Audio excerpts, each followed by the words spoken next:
Welcome, Capricorn. This is Regina from Pacific Tarot, getting ready to do your full moon reading in Aquarius as I check my microphone.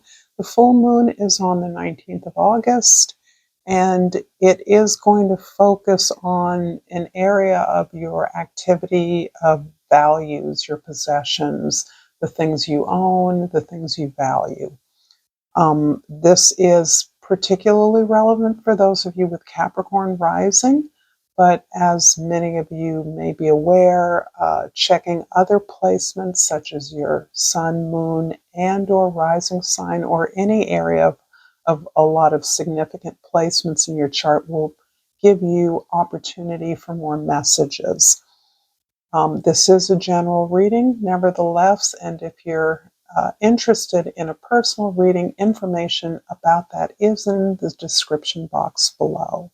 So I welcome you for your presence. Your support here is the most important thing I require to do what I do. I'm happy to be here. Let's get started with your overall energy. Capricorn, the Nine of Cups. This is beautiful. This is almost as if no matter what you are experiencing at this present moment, you're finding in some emotional freedom in the ability to do what is best for you, to determine those things that are supportive of you, that are not aligned with your own goals or your own sense of purpose, that you have learned from your mistakes, and as a result, you are drinking up the wisdom, the flow, the sense of pleasure and satisfaction that you've gained from the work that you've done. This shows me that you have actually looked to develop your emotional experiences, to look at the way you have felt and experienced those challenges as well as successes in your life without masking or limiting yourself to certain acceptable feelings.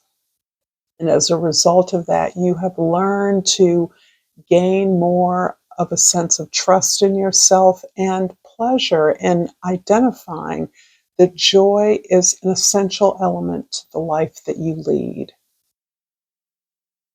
In the 10th house, the house of your social identity, your social position, the Wheel of Fortune is describing this real openness that you are displaying towards a full, all-sided engagement in your life.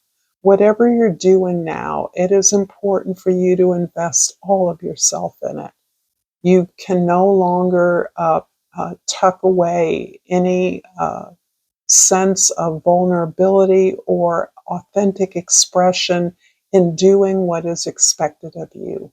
That is no longer a useful paradigm for you. Instead, because of the work, because of your persevering work in doing whatever you can in your discharge of responsibilities, obligations, or expectations of others, you have demonstrated that you are willing to not only do what it takes, but to support others along the way.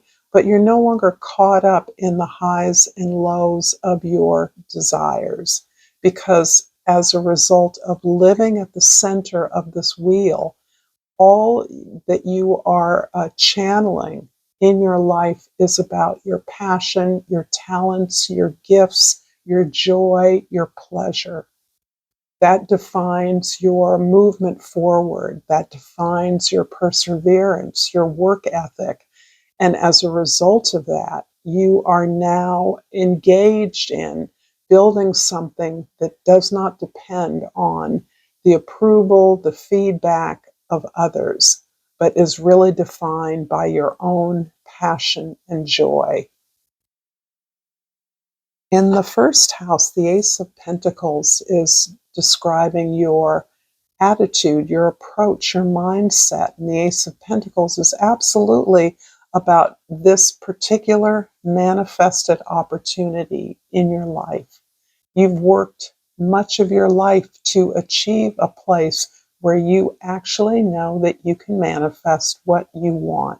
You're saying no more to not having enough, no more to not receiving what you're worth, no more to seeing abundance in what other people have achieved. You're recognizing that you have an abundant world available to you at every moment, particularly as you have engaged your heart, your desire, the pursuit of your dreams as your North Star in many ways, the thing that now moves you forward and gives you hope. Something that quite possibly had been missing from your long, struggling attempt to overcome many challenges and hardship. The one thing that eluded you was reward, prosperity, wealth. And you are now understanding that actually that is just one of the um, benefits of this full engagement in your expression, in the service that you bring to the world, and your willingness to value it highly. In the fourth house, we have the Death card. This is your family, your domestic environment, your history, and wow, absolutely. Are you shutting the door on those experiences of lack that you complied with as a result of understanding that that was what others expected? You were not expected to prosper from your gifts or talents. Other people instead prospered. And you are understanding that that was always within your control. Even when it didn't feel like it was, you now understand that you control this. You don't give away what you do for free. You don't do anything without a clear expectation of what the recompense or reward will be. This is not about getting money for everything you do and getting a lot of it. This is about valuing what you have and what you give. And you're closing the door on complying or conforming with the rules and regulations of accomplishment or achievement, particularly as it relates to your place in the world and how you've internalized that as a result of always falling short in terms of the rewards that you get, in terms of having your needs met. This is an incredible rebirth that is occurring for you, and how good it is feeling. It doesn't mean that you have everything you want or need. It simply means that you've found the key now. And having that key has altered your whole experience of reality, no matter how humble that reality is. In the seventh house of your significant others, and this can be significant goals as well as people or groups of people, the hangman shows what you have been willing to sacrifice. You've been willing to sacrifice intense emotional connection, partnerships, significant friendships, deeper connections as a result of understanding how you needed to centralize your needs, something you had to learn, something that was difficult to learn because your capacity, your many talents and skills meant that you had plenty to give. You saw yourself as stronger than others, being willing and able to provide for others in a way that perhaps you had judged others weren't able to provide for themselves. You've learned that's not the case.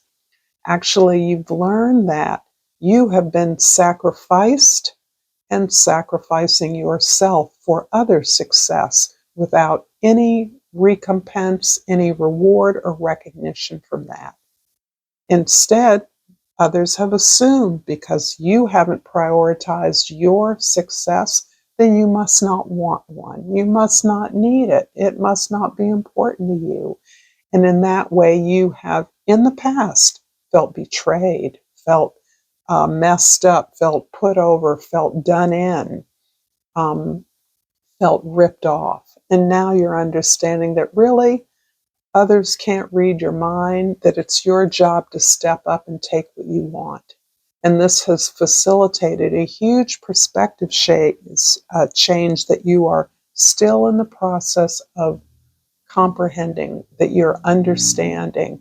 The shift, putting yourself first, how that alters your experience of your significant relationships. You may find partnerships, friendships falling away, or unexpected people stepping up, loving your energy, feeling how empowered you're feeling, and really, really enjoying that, really supporting that.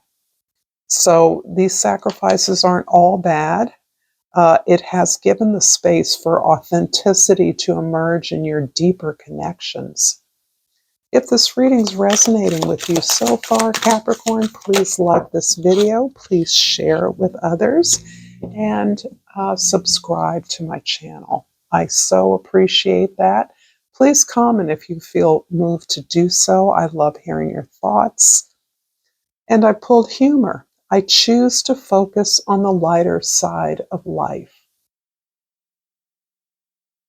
This is a particular kind of humor that can be very profound, and some of our greatest comedians, I need to look this up again, have been Capricorns, or some of our greatest cultural actors, artists, players have been Capricorn.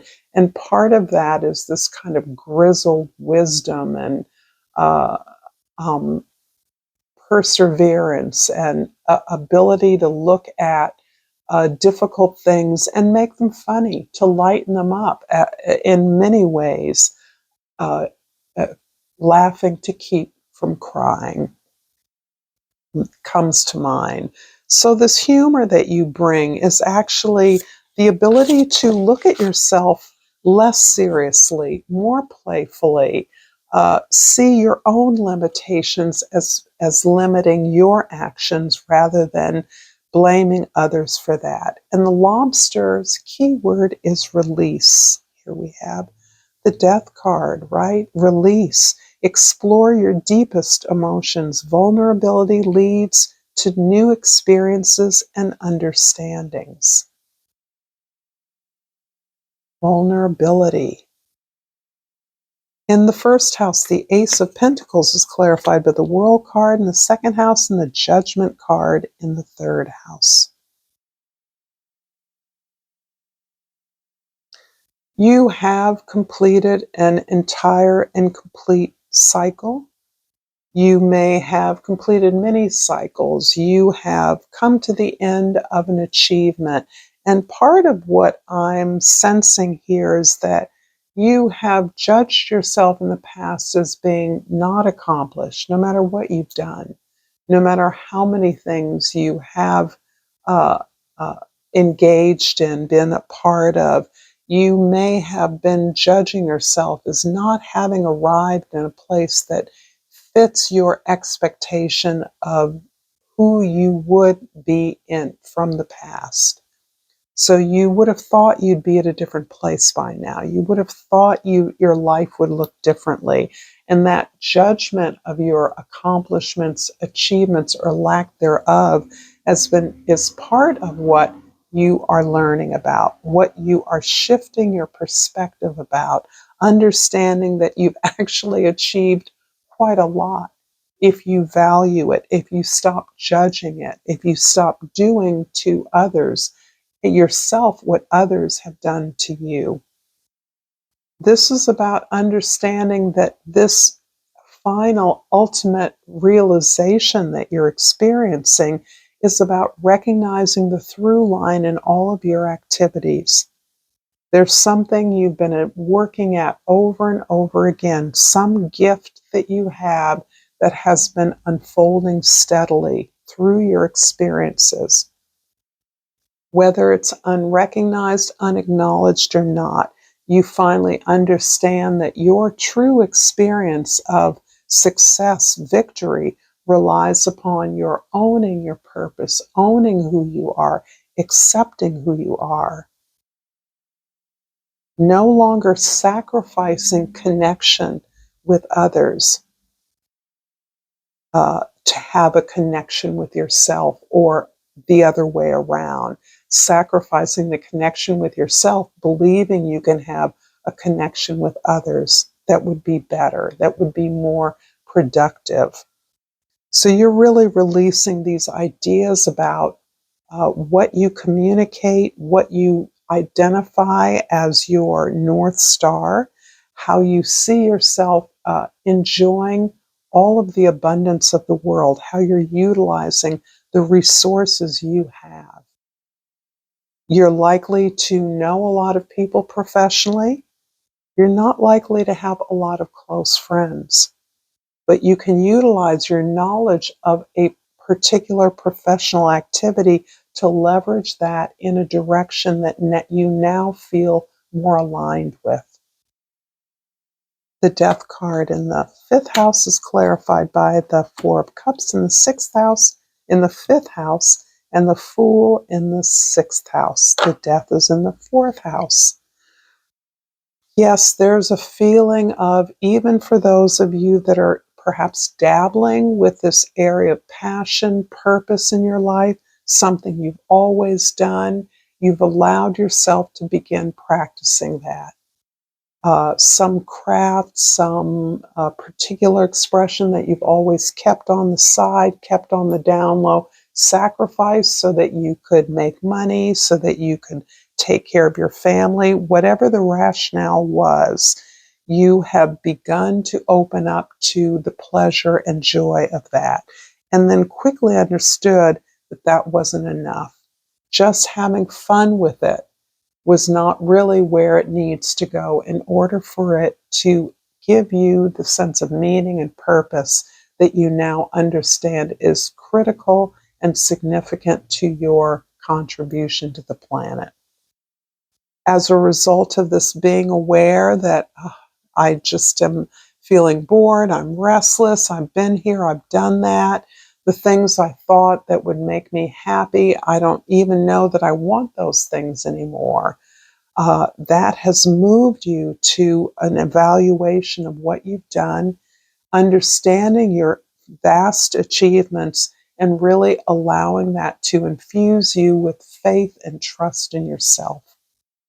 The trust that you know what to do when things are difficult.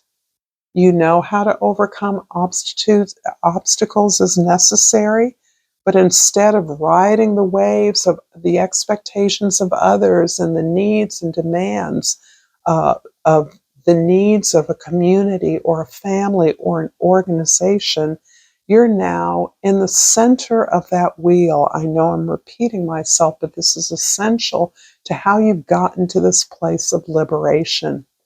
The Fool here is really about your not being invested in what others think or say.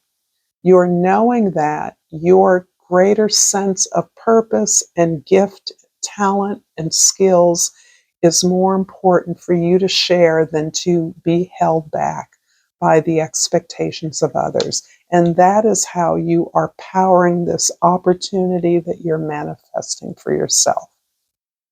You're simply knowing that by applying your passion to your highest goals, to your North Star, channeling your talents, relieves you from the vicissitudes of fate, from the ups and downs, that being in the center just fuels your passion.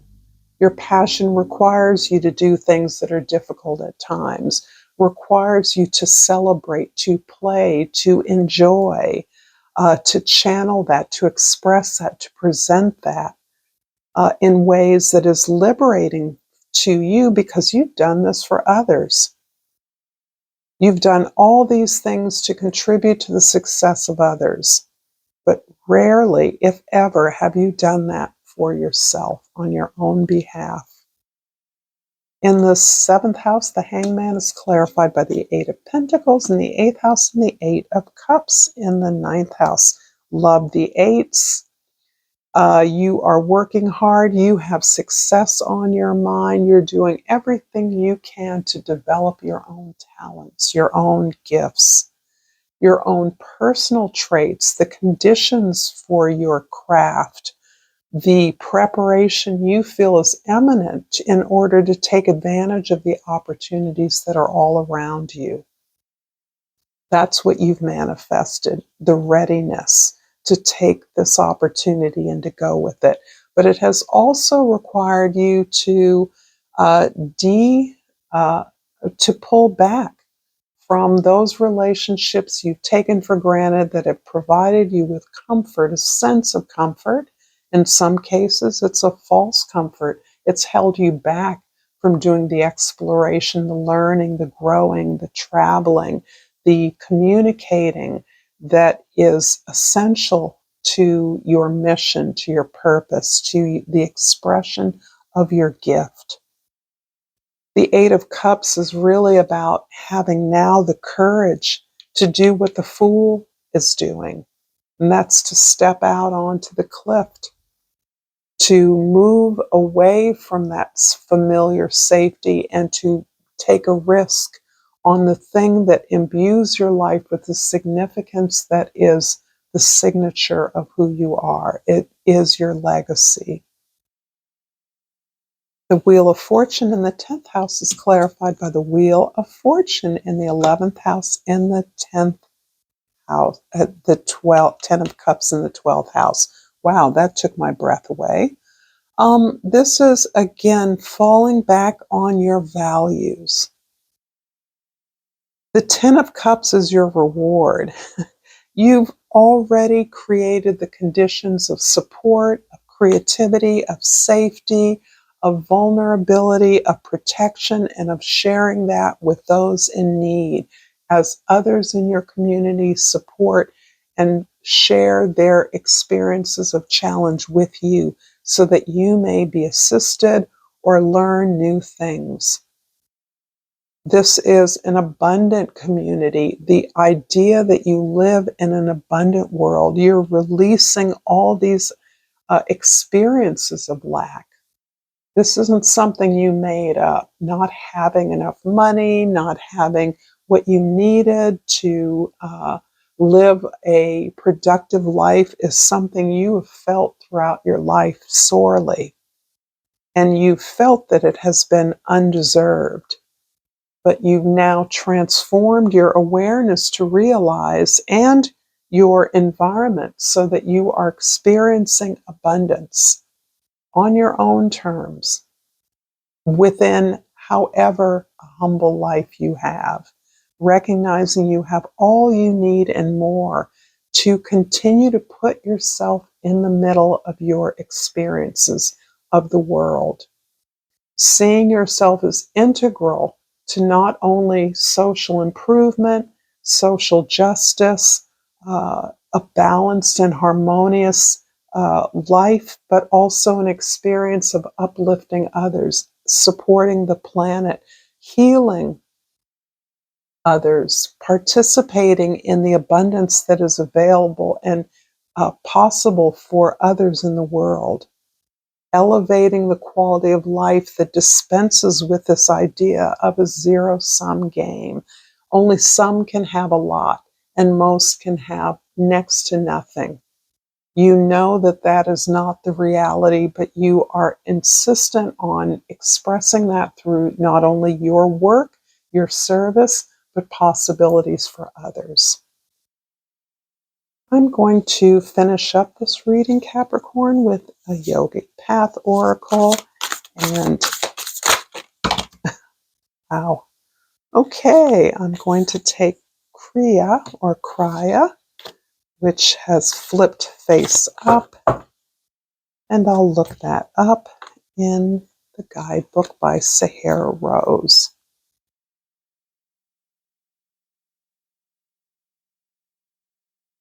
Kriya is effortless flow. Life feels like a river that you are graciously floating down with ease. You are on the path to your highest purpose, and doors are opening for you. One connection leads to another, and things are moving at high speed. Don't feel overwhelmed. This is how life is meant to be experienced. When you're in Kriya, everything requires far less effort. The universe is propelling you in the direction of your Dharma and providing you with assistance to fulfill the very important role you play. You no longer have to push, but rather can surrender to the greater forces at play. Keep up the flow and don't lose sight of your greater goal, uplifting the vibration of this planet. No more needs to be said, Capricorn. Thank you so much. Until next time, namaste.